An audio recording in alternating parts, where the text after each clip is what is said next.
Good morning વિદ્યાર્થી મિત્રો. તો આજે આપણે ચેપ્ટર 1 સ્વાધ્યાય 1.1માં જે ક્વેશ્ચન નંબર 4 છે જોઈએ.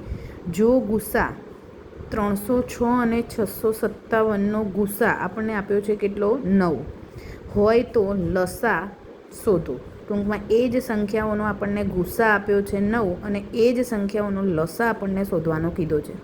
તો આપણે આગળ સૂત્ર જોઈ ગયા છીએ કે બે સંખ્યાઓનો લસા અને ગુસાનો ગુણાકાર કરીએ તો એ બે સંખ્યાઓના ગુણાકાર બરાબર આપણને જવાબ મળે. બરાબર. તો અહીંયા ગુસા આપ્યો છે કેટલો આપણને 9 આપ્યો છે. તો ગુસા બરાબર 9 લઈએ, લસા એમના એમ મૂક્યો, આ બાજુ ગુસા ગુણ્યા લસા છે.